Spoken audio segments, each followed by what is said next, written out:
করে বসে আছেন রাম কমল লোচন, চতুর্পাশে ভক্তবৃন্দ বসে আছেন। তখন এইদিকে ঘটনা হয়েছে কেমন কেমন বৈশিষ্ট্যমণি প্রাতকালে প্রাতক্রিয়া সমাপন করে রামায়ণ গ্রন্থখানা পাঠ করে দেখিবারে পায় অযোধ্যার প্রভু রামচন্দ্র যে অশ্বমেধ যজ্ঞখানা আরম্ভ করে যজ্ঞের পূর্ণাহুতি না দিয়ে যজ্ঞখানাতে ভঙ্গ করে বসে রয়েছে। তাই দেখা যায়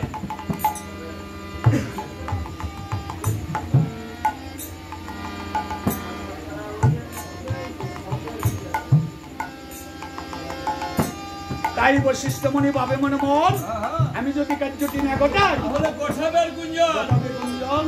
তাই মুনি ঠাকুর করেছেন কেমন মুনি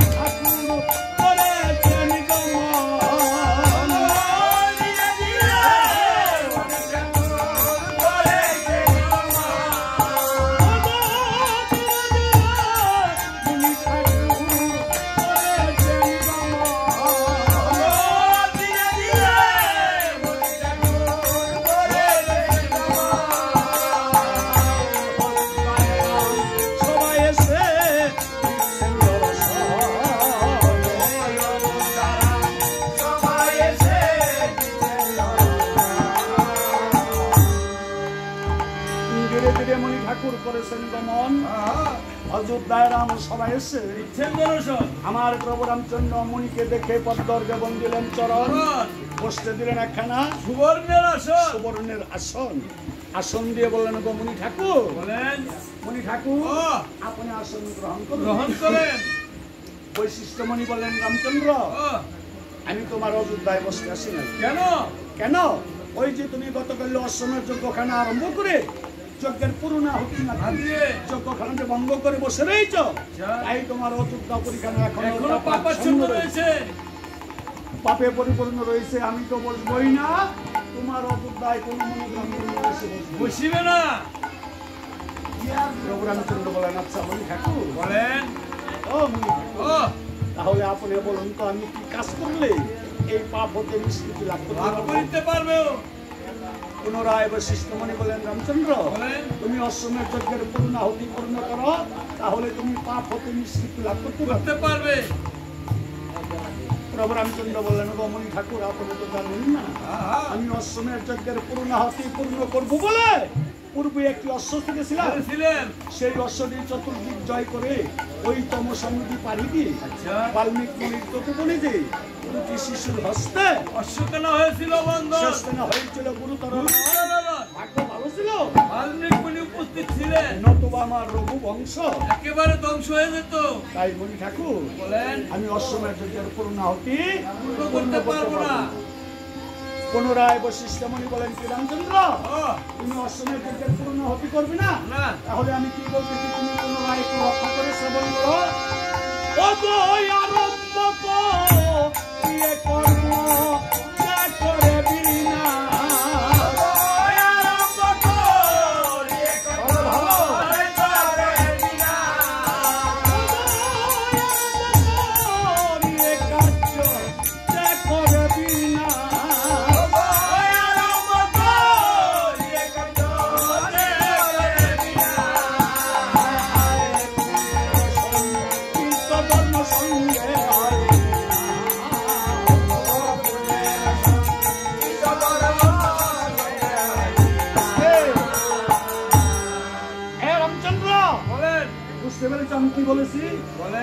আরম্ভ করিয়ে কর্ম যে করে বিনাশ পূর্বেরই সঞ্চিত ধর্ম সঙ্গে হয়ে যায় বিনাশ। এখন তুমি একটু চিন্তা করে দেখো তো অশ্বমেধ যজ্ঞের পূর্ণাহুতি পূর্ণ করবে কি করবে না? বলেছি তো করবো না। পুনরায় প্রভু রামচন্দ্র একই কথা বললেন না না মুনি ঠাকুর আমি অশ্বমেধ যজ্ঞের পূর্ণাহুতি পারবো না। এ বলে বৈশিষ্ট্যমণি প্রধানমন্ত্রী হয়ে চলে যাচ্ছে। আচ্ছা আর মুনি ঠাকুরের বদন হতে যেন দাউ দাউ করে অনুরঞ্জিত হতেছে।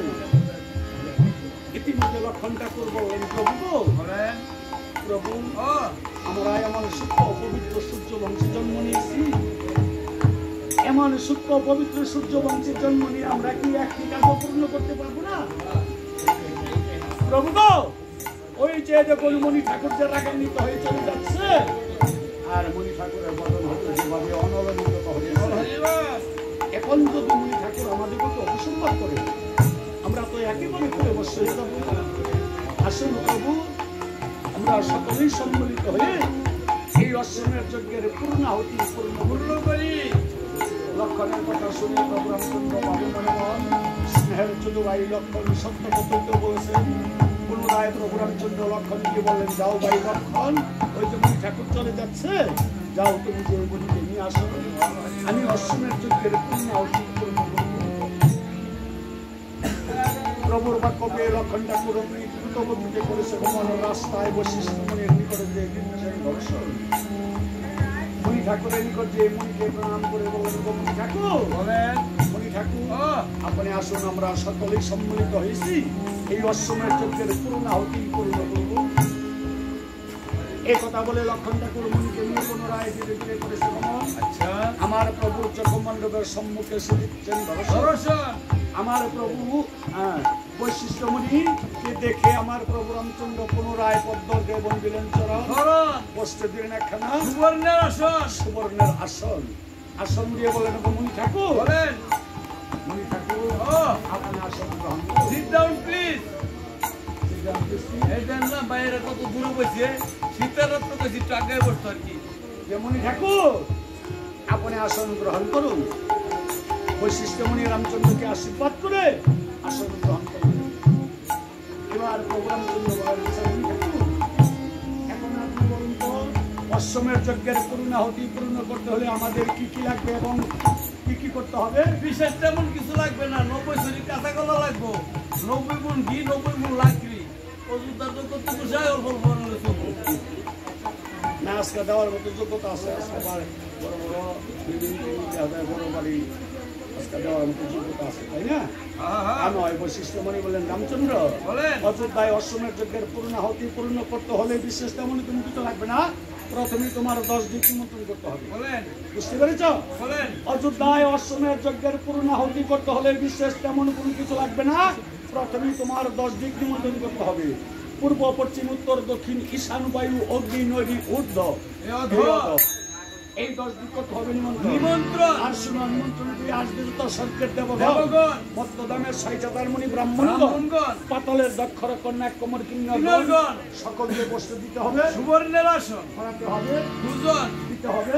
দক্ষিণদা। দক্ষিণদা কি? আরে বুঝায় অসিনা ব্রাহ্মণ হইলে রুড়ো না তুলে দিলে যাইতে পারবে না। খেলবে না, তা নয়, দিতে হবে বরণ। আচ্ছা, এ হলো তোমার অশ্বমের যজ্ঞের বিধান। এবার বৈশিষ্ট্য মুনি অশ্বমের যজ্ঞের বিধান দিয়ে তিনি চলে গেলেন। আমার প্রভু রামচন্দ্র পাত্রগণকে ডেকে বললেন, কি বললেন? রামে বললে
আমার প্রভু রামচন্দ্র পাত্র মিত্রগণকে ডেকে বললেন, ভাইসকল বলেন, ভাইসকল আমি অশ্বমের যজ্ঞের পূর্ণাহুতি পূর্ণ করব।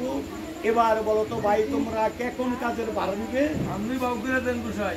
হ্যাঁ, প্রথমে শত্রুঘ্ন এসে বললেন, প্রভু গো আমি যে সকলকে আসন দান করিব। ভরত এসে বললেন, প্রভু গো বলেন আমি যে সকলকে ভোজন করাবো। সুমন্ত এসে বললেন, প্রভু আমি যে 10 দিক নিমন্ত্রণ করে আসবো। ইতিমধ্যে লক্ষণ ঠাকুর এসে বললেন, প্রভু গো বলেন আমি যে সকলকে একজুট করে বরণ দান করবো। মুঠে ফেল করতাম বরণ দান করবেন, তোমার যে মুঠে ফেল করে লক্ষণ ঠাকুর বলেন, আমি যে সকলকে একজুট করে বরণ দান করবো। আমার প্রভুর যোগমণ্ডপের সম্মুখে বসা ছিলেন কে?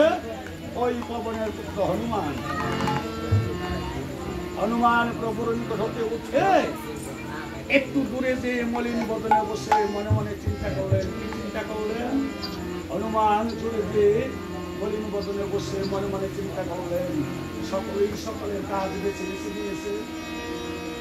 আমি বানর জাতি বলে প্রভু আমাকে কোনো কাজের ভাগ দিলেন না। হনুমান এই মন মানসিকতা নিয়ে একটু দূরে যে মলিন বদনে বসে মনে মনে চিন্তা করছে। এদিকে আমার প্রভু রামচন্দ্র ওই হনুমানের মনোগত বাদুষ্ট করে হনুমানকে দেখে বললেন, হনুমান তুই রাগ করিস নে, তুই রাগ করিস নে, তুই আমার নিকট আস, আমি তোর জন্য এমন একটি কাজ দেখেছি, তুই আমার ভান্ডার গৃহের দ্বার রক্ষা করবি। এবার আমার প্রভু রামচন্দ্র বললেন, সকল তোমরা তো সকলেই সকলের কাজ বেছে বেছে নিয়েছো, আমি এখন কি করবো? নিমন্ত্রণ পেয়ে আসবে যত স্বর্গের দেবগণ, মত্তদানের সাইচাদার মুনি ব্রাহ্মণগণ, সকলের দক্ষর কন্যা কমর কিন্নগণ, আমি যে সকলের চরণ করিব ভালো।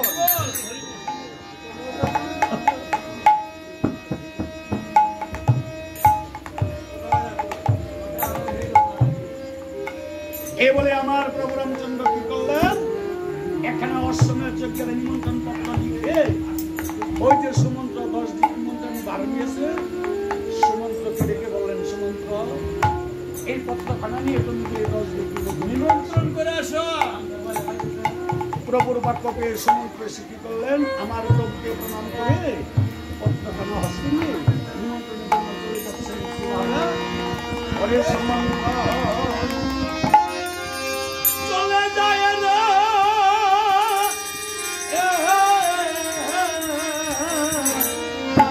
কালে মধুরাম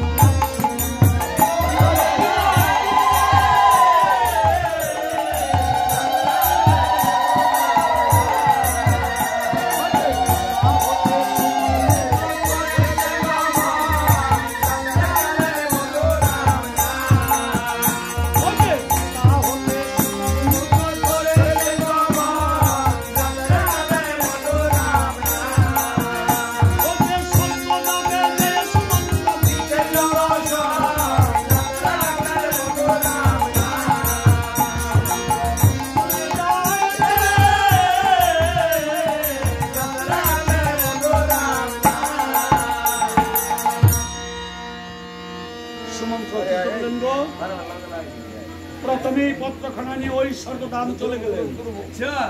স্বর্গধাম যে সুমন্ত্র দেখিবারে পায়, সকল দেবগণের রাজা ছিলেন ইন্দ্রদেব।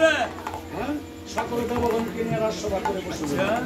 সুমন্ত্র কি করলেন? ওই ইন্দ্রদেবকে প্রণাম করে সম্মুখে দণ্ডায়মান হলেন। ইন্দ্রদেব জিজ্ঞাসা করলেন, প্রিয় সুমন্ত্র বলেন, আই সুমন্ত্র শুনতে পারি তুই স্বর্গধাম কি জন্য এসেছিস? লেখাপড়া জানেন? কিঞ্চিত অভ্যাস আছে। তাহলে পত্রখানা পাঠ করে দেখেন। ইন্দ্রদেব পত্রখানা পাঠ করে দেখিবারে পায় অযোধ্যার প্রভু রামচন্দ্র যে অশ্বমেধ যজ্ঞে নিমন্ত্রণ করেছে, পত্রের মধ্যে লেখা রয়েছে, তাই দেখা যায়। ইন্দ্রদেব বলেন, এই সুমন্ত্র বলেন, আমি বলি বৃথা কেন স্বর্গধাম থেকে সময় নষ্ট করবি? যা তুই চলে যা, আমি সকল দেবগণকে নিমন্ত্রণ করে দিচ্ছি। তাই সুমন্ত্র কি করলেন? কথা হতে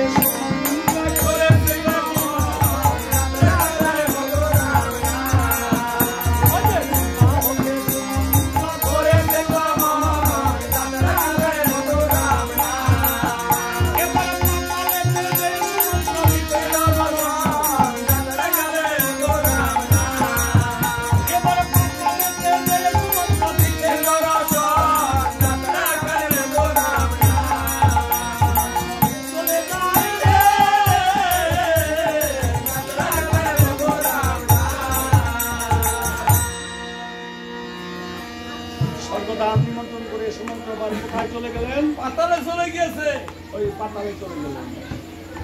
পাতালে যে সমুদ্র দেখিবারে পায়, সকলের নাক গণের রাজা ছিলেন ওই বাসুকিনাক। বাসুকিনাক কি করলেন? সকলের নাক গণকে নিয়ে সাপের খেলা যাইতেছে, আর লজ্জাবতী গাছে শিকড় বেচতেছে, মহিলারা রাখতেছে গুছাই 100 টাকা দিয়া 100 কেজি তেল দিয়া। কেন? রাত্র 12টা করে পোলা বাচ্চা বিছনা খরচ করে দেয়।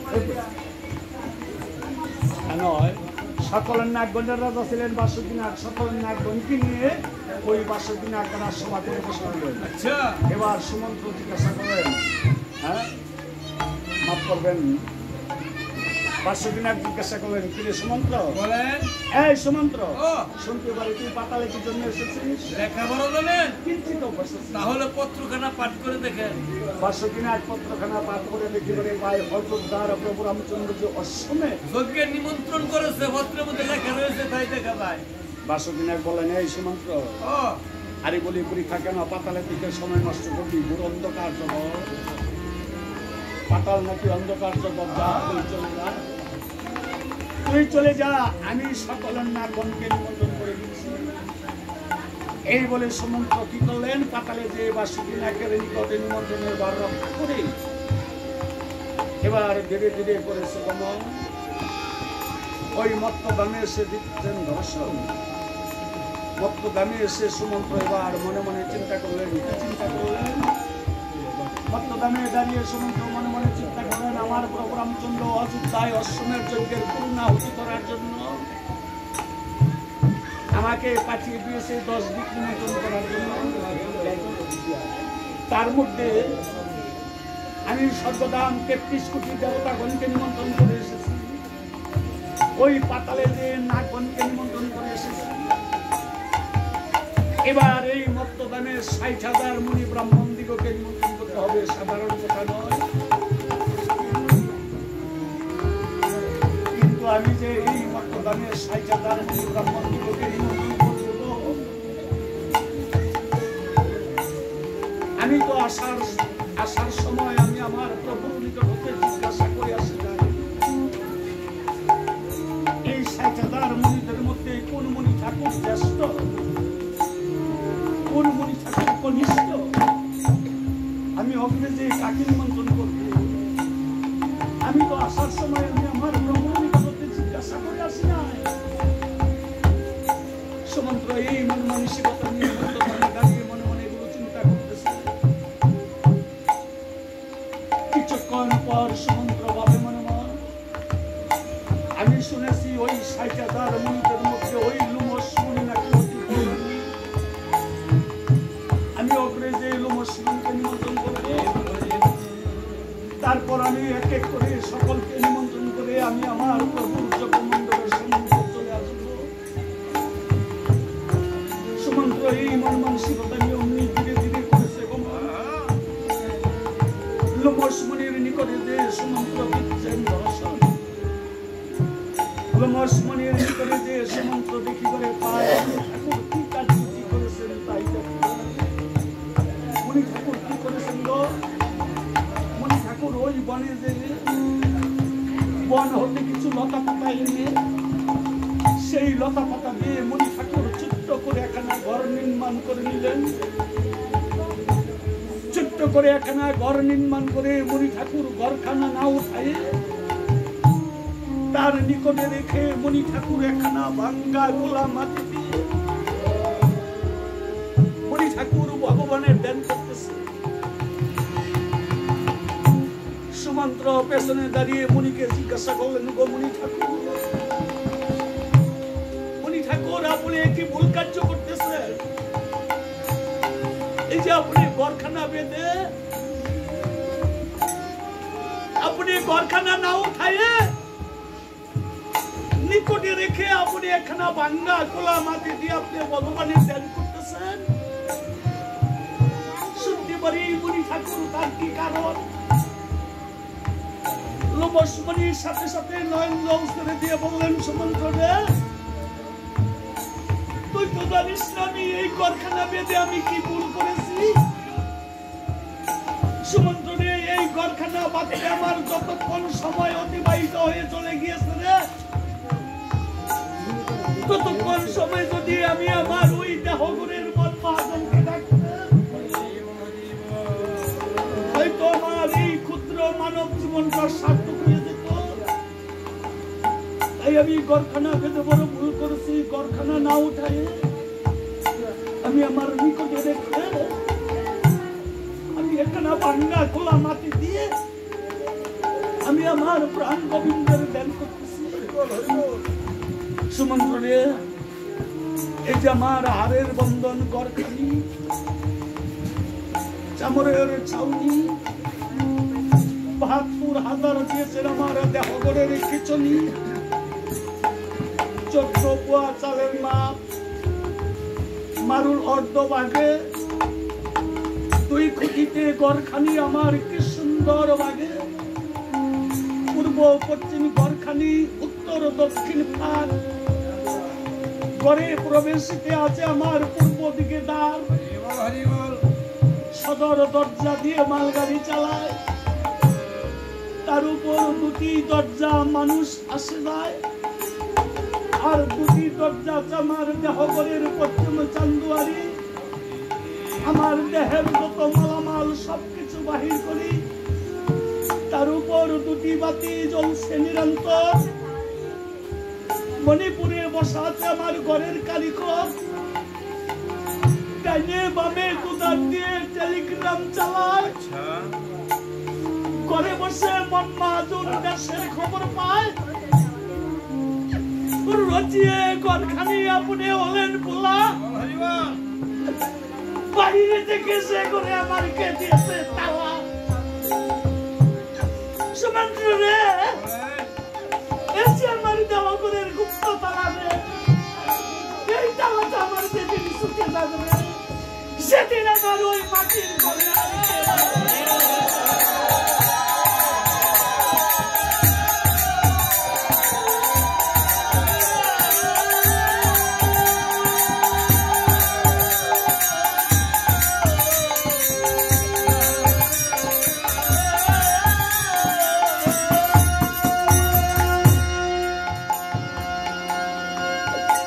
আমার দেওয়া করে গুপ্ত তালা রে।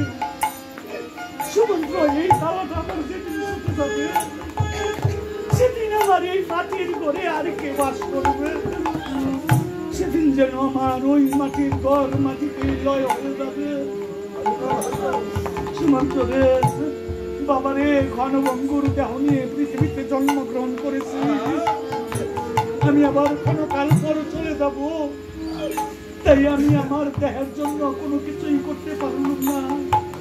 এই ঘরখানা বেঁধে বড় আমি ভুল করেছি, এই ঘরখানা না উঠাইয়ে আমি আমার নিকটে রেখে আমি একখানা বাংলা খোলা মাটিতে আমি আমার প্রাণ গোবিন্দের দান করতেছি।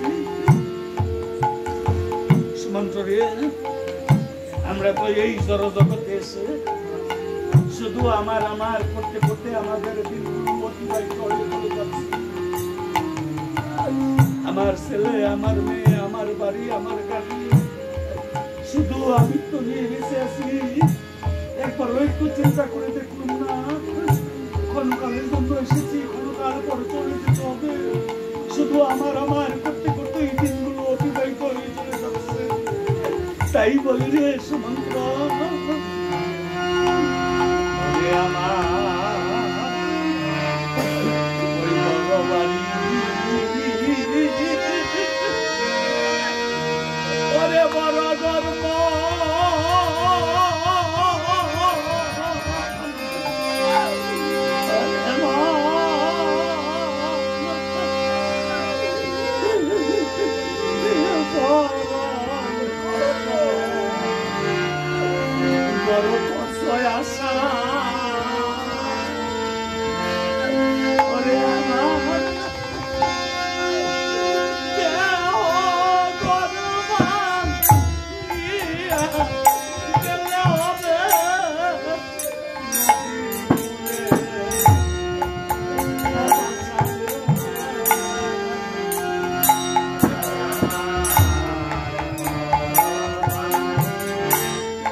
যেতে হবে।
যেদিন আমার দেহতে প্রাণ পাখি উড়ে যাবে, সেদিন আমার আত্মীয় স্বজন বন্ধু বান্ধব আমার প্রতিবেশী আমার এই মরণ সংবাদ শুনে আমার নিকটে এসে আমার জন্য একটু মায়া কান্না কানবে।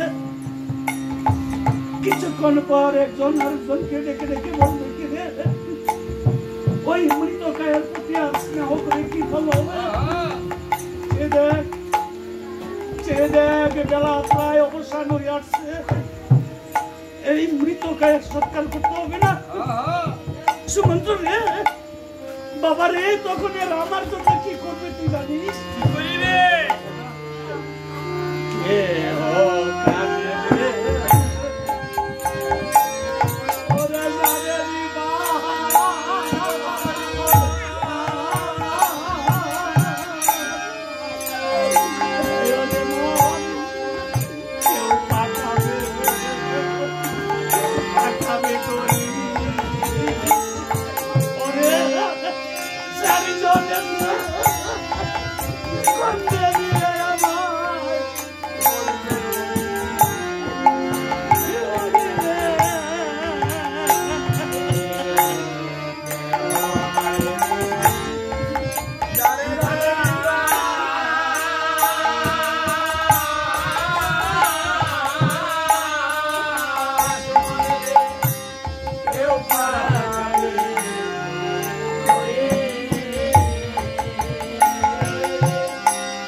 আবার ক্ষণকাল পর চলে যাবেন, তাহলে শুনতে পারি মণি ঠাকুর আপনি কতদিনের আয়ু নিয়ে পৃথিবীতে জন্মগ্রহণ করেছেন, আবার কতদিন পর এই সুন্দর পৃথিবী ছেড়ে আপনি চলে যাবেন।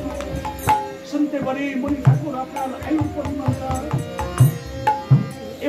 লোমসমণি নয়নজল ছেড়ে দিয়ে বললেন, সুমন্ত্র রে, তুই কার আয়ুর কথা জিজ্ঞাসা করছিস? আমার আয়ুর কথা? তাহলে শোন, আমি কতদিনের আয়ু নিয়ে পৃথিবীতে জন্মগ্রহণ করেছি, আবার কতদিন পর এই সুন্দর পৃথিবী ছেড়ে আমি চলে যাব। আমি আমার আয়ুর পরিমাণটা বলতেছি, তুই লক্ষ্য করে শ্রবণ কর। সুমন্ত্র, 60 অনুবলে হয় এক বিপদ, 60 বিপদ হয় এক দ্বন্দ্ব, 7.5 দ্বন্দ্ব হয় এক প্রহর, 8 প্রহর হয় একদিন, 7 দিনে হয় এক সপ্তাহ, 4 সপ্তাহে হয় এক মাস, 12 মাস হয় বৎসর, 12 বৎসর হয় এক যুগ। এর সহস্র যুগ পূর্ণ হলে ইন্দ্রলোকে ইন্দ্রপাত হবে। ইন্দ্রপাত হওয়ার সাথে সাথে আমার ওই দেহতে মাত্র একটি লোম খসে পড়বে। এমনি ভাবে যেদিন আমার শরীরটা একেবারে ঘুম শূন্য হয়ে যাবে, সেদিনই মনে করবি আমার এই জীবন লীলা সম্ভব হয়ে গেছে। এবার সুমন্ত্র হাসি দিয়া বললেন, বাহ, বেশ ভালো কথা বলেছেন মণি ঠাকুর।